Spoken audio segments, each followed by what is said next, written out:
오늘은 동양사 사료 강의인데요. 한무제와 왕망입니다.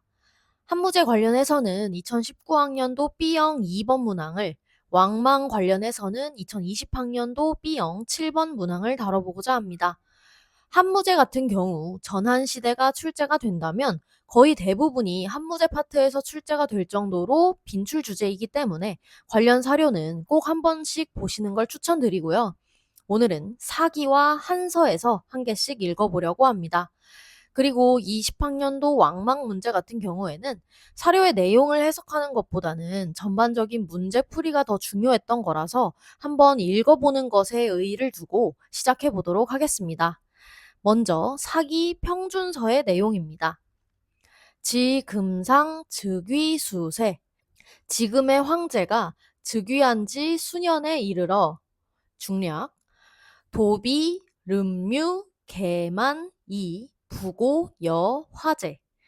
수도와 지역의 창고는 모두 가득 찼고, 그리고 관청의 창고에도 남아 돌았다. 보화와 재물이 중략 우흥 10만여인 축위 삭방. 그리고 10만여 명의 사람을 일으켜 삭방을 설치하고 지키도록 하였고, 전조, 심, 요원, 자, 산동, 한피기로 육로와 수로의 수송이 매우 멀리까지 되니 산동에서는 모두 그 노역을 입게 되었다. 비 수십 백허만 부고 익허. 수십에서 크게는 수만에 이르기까지 비용이 드니 관청의 창고는 갈수록 비었다.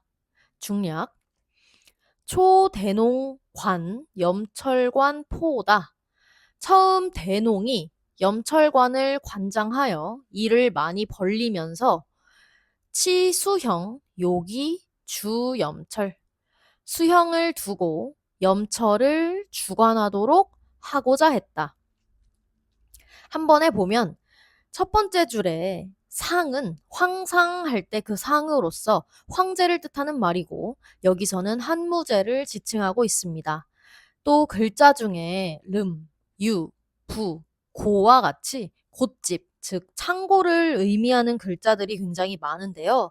이 친구들은 공통점이 있죠. 다들 이 집 엄자를 붓으로 하고 있다는 건데요. 집과 관련한 한자 하면은 집 가자가 가장 먼저 떠오르실 텐데, 집 가 위에는 이렇게 집 면자가 붓으로 있는데, 이 집 면자가 더 커져서 커다란 집을 나타내게 되면 바로 이 집 엄자가 되는 겁니다.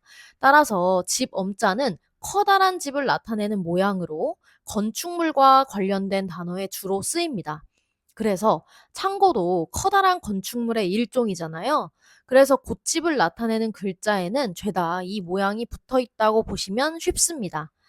그리고 이 굴을 전과 배로 실어나를 조는 둘 다 운반한다는 뜻이 있는데요. 굴을 저는 부수가 술의 차자죠. 그래서 육로로 하는 운반을 의미하고, 배로 실어나를 조는 부수에 물 숫자가 있죠. 그래서 수로로 하는 운반을 의미한다고 보시면 되겠습니다. 또 다 함자를 볼게요. 이 글자는 순식간에 잘못 읽으면 이룰 성자와 헷갈릴 수 있기 때문에 한 번씩만 눈에 익혀주시고요. 밑에 빌 허자도 한번 볼게요. 이거는 범호자에 언덕 구자가 결합한 형태인데요. 언덕에 호랑이가 나타나면 어떻게 될까요? 다른 동물들이 다들 놀라서 숨겠죠? 언덕이 텅 비겠죠? 그래서 빌허 하고 외워주시면 쉬울 것 같습니다. 또 다스릴 관자도 볼게요. 19년도 문제에 이 관자 그대로 나오긴 했는데요. 실제로는 이 모양의 관이라는 글자가 더 자주 쓰이고 동자라는 것을 알아두시면 좋겠습니다. 또 여기 배포자는 원래는 삼배 할 때 그 배 또는 돈, 조세 등을 뜻하지만, 여기서는 잘 안 쓰이는 뜻인 일을 버리다라는 뜻으로 쓰였습니다. 그래서 다시 한번 전체 해석을 해보면, 황제가 즉위한 지 수년이 지난 지금 수도와 지역의 창고는 모두 가득 차 있고 관청의 창고에도 재물과 보화가 충분했다. 또한 10만여 명을 동원하여 삭방을 설치하고 방어하도록 하였고 육로와 수로를 통한 수송이 매우 멀리까지 이르니 산동 지방에서는 모두 그 노역을 당했으며 비용도 수십에서 크게는 수백만에 이르니 창고는 갈수록 텅 비게 되었다. 처음 대농이 염철관을 관장하여 일을 많이 벌리면서 수형을 두고 그들에게 염철의 일을 주관하게 하였다. 19학년도에는 금상 이 부분에 빈칸을 뚫고 황제가 누구인지 물었고 또 대농 이 부분에 빈칸을 뚫고 이 관직명을 물었습니다. 대농은 대사농과 같은 단어이기 때문에 대사농도 맞겠습니다. 넘어가서 한무제 관련 사료 하나 더 보도록 할게요. 출처는 한서, 서역전입니다. 한흥, 지우, 효무, 사정사이 한나라가 발흥하고 효무에 이르러 사방의 오랑캐를 치는 것에 힘쓰고 광위덕 이장건 시계서역 지적 위덕을 넓혔다. 그리고 장건은 처음으로 서역의 길을 개통했다. 기후 표기장군 격파 흉노 우지 그 후에 표기장군이 흉노의 우지를 격파하고 항 혼사 휴도왕 혼야왕과 휴도왕을 항복시켰다. 수공기지 시 충령거이서 마침내 그 땅을 비게 하여 처음으로 영거의 서쪽에 성을 쌓았다. 초 치주청군 후 초발 3인 충실지 처음 주청군을 두고 그 후에는 점점 백성을 옮겨 그곳을 채웠다. 분치 무위 장액 돈황 무위 장액 돈황을 나누어 설치하고 렬사군 거량관언 사군을 늘어 세워 두 개의 관문에 의지하게 했다. 한눈으로 다시 볼게요. 여기서 효무는 효무황제, 즉 한무제를 지칭하는 것이고요. 또 둘째 줄에 직영역자는 흑토의 혹자가 결합한 형태인데요. 원래 이 혹자는 나라역이라는 글자로 먼저 쓰였었습니다. 그런데 나라라는 뜻보다는 혹시 할 때 그 혹으로 자꾸만 쓰이다 보니 나라라는 그 뜻과 구분하기 위해서 이 여기에 큰 네모를 그리고 나라 국자라고 하고 또 앞에 흑토자를 붙여서는 이것을 나라의 구역, 즉 지경이라는 뜻으로 쓰기로 해서 지경역자가 된 것입니다. 출처 또한 이 글자가 쓰인 서역전이므로 꼭 기억해 주시고요. 또 셋째 줄에 부딪힐 격자도 한번 보겠습니다.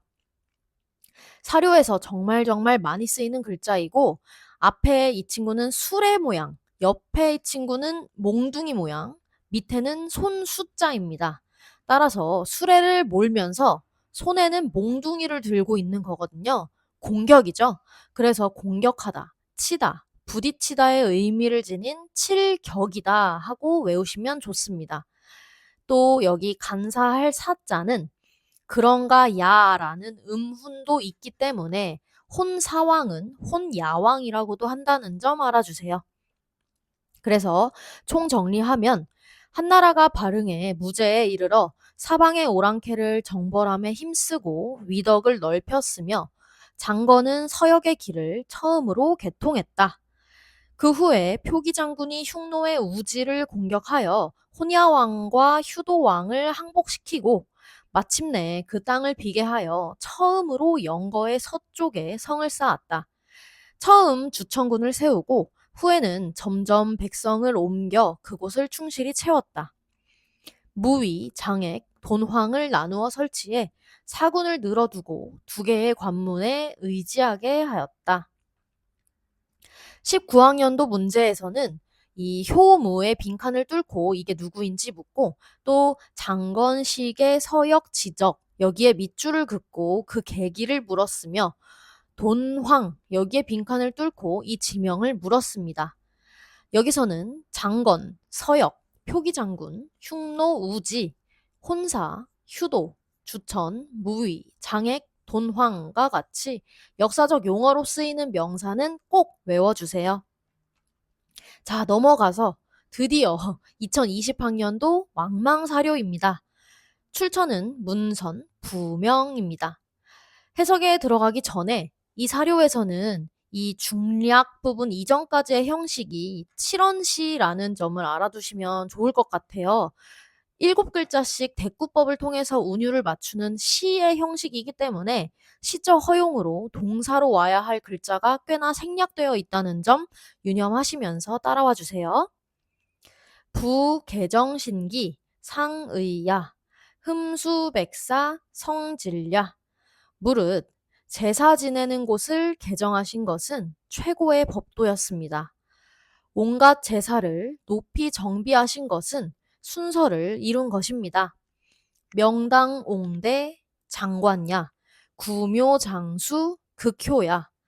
명당과 옹대, 즉 학교는 장관이었습니다. 9개의 묘와 장수궁은 대단한 효였습니다. 자, 이 문장이 제가 아까 말했던 동사가 생략된 부분인데요. 자연스럽게 해석하면 명당과 옹대를 지은 것은 장관이었습니다. 9개의 묘와 장수궁을 신축한 것은 대단한 효였습니다. 정도로 해석하면 되겠습니다. 넘어가서 재성육경, 홍업야, 황당당 유신. 육경을 제정해 완성하신 것은 위대한 사업이었습니다. 중략. 그리고 위엄 있는 신나라가 있어 정정궐시, 숭악, 정해, 통독지신. 딱 알맞는 그 시기를 만나 큰 산과 크고 작은 하천의 신들이 함설단장, 망, 수명지, 진언 모두 단과 털을 베풀고 명을 받는 이가 이르기만을 바랬습니다. 정리하면 무릇 제사 지내는 곳을 개정하신 것은 최고의 법도였습니다. 온갖 제사를 높이 정비하신 것은 차례를 이룬 것입니다. 명당과 학교를 새롭게 하신 것은 장관이었습니다. 구묘와 장수궁을 신축하신 것은 지극히 효성스러운 일이었습니다. 육경을 제정해 완성하신 것은 위대한 사업이었습니다. 그리고 이제 위대한 신왕조가 있어 딱 적절한 시기를 만나서 거대한 산과 크고 작은 하천의 신들이 모두 단과 털을 만들어 놓고 명을 받는 이가 이르기만을 기다렸습니다. 바로 다음 사료까지 한 번에 보도록 하겠습니다. 출처는 주례, 지관, 소사도입니다. 주례는 직제를 크게 천관, 지관, 충관, 하관, 추관, 동관의 6직제로 나누고 그 아래에 각 관직에 대해서 서술하는 형식으로 된 글인데요. 그래서 지금은 그 중에서도 지관, 즉 나라의 토지나 교육, 부세 등을 관장하는 파트이고 그 중에서도 소사도라는 관직에 대한 내용이다라고 생각하시면 되겠습니다. 볼게요. 내균 토지, 이계 기인민, 이 주지기수. 이에 토지를 고르게 하고 그 인민을 조사함으로써 그 수를 두루 파악한다. 상지, 가칠인, 가임야자, 가삼인. 상지는 7명의 식구가 있는 집에 주고 이를 맡을 수 있는 자가 3사람인 집에 준다. 중지, 가육인, 가임야자, 이가오인. 중지는 6명의 식구가 있는 집에 주고 이를 맡을 수 있는 자가 2집에 5명인 곳에 준다. 하지, 가오인, 가임야자, 가이인. 하지는 5명의 식구가 있는 집에 주고 이를 맡을 수 있는 자가 2명인 집에 준다. 네, 사실 지금까지 본 왕망 관련 두 사료는 문제로 딱 맞닥뜨렸을 때 해석에만 의존하기엔 매우 어려운 사료입니다. 그래서 문제 전체를 유기적으로 볼 필요가 있는데요. 한번 볼게요. 2020학년도에 이 사료들은 이렇게 나왔습니다. 기억에 들어갈 왕조와 13경 중 하나인 니은, 그리고 기억 왕조가 니은을 참고해서 제정한 토지제도의 내용 2가지. 그렇다면 우리는 여기서 기억에 들어갈 왕조는 13경 중 하나를 참고해서 토지 제도를 만들었다는 점을 추측할 수 있고, 또 두 번째 사료의 첫 번째 문장, 균 토지, 토지를 균등하게 한다. 그리고 상지, 중지, 하지 등의 키워드를 통해서 아, 주례구나 하고 알 수 있습니다. 그리고 주례를 모범으로 한 왕조는 왕망의 신이겠죠. 근데 좀 헷갈릴 순 있어요. 측천무후도 주례를 모범으로 해서 주라는 나라를 세우지 않았나? 게다가 첫 번째 사료의 출처가 문선의 부명이잖아요. 부명이란 상서로운 징조니까 아니 무측천도 상서로운 조짐을 많이 사용하지 않았나 싶어서 헷갈릴 수 있는데요. 일단 측천무후가 답이었다면 주례를 토대로 제정한 토지제도가 마땅히 없죠. 게다가 이 문선 사료에서 각주로 달고 있는 장수, 이것도 큰 힌트입니다. 이게 원후를 위해 건설한 궁이라고 각주를 달아서 알려주고 있는데요. 이게 극효야, 극진한 효라고 하고 있잖아요. 이 원후가 누군지를 몰라도 측천무후가 여자 황제로서 어떤 후를 위해 궁을 세울 거란 생각은 안 들죠. 게다가 태황태후 중에서도 왕태황태후라고 했잖아요. 왕씨인 겁니다. 원후는 왕망의 고모이거든요. 그래서 이 원후가 왕씨라는 것도 힌트로 주고 있는 것이라고 생각을 합니다. 그래서 답은 왕망의 신, 그리고 주례, 또 왕전제의 내용을 쓰면 맞는 문제였습니다. 네, 지금까지 한무제와 왕망 관련 사료를 4가지나 보았는데요. 긴 영상 시청해주셔서 감사합니다.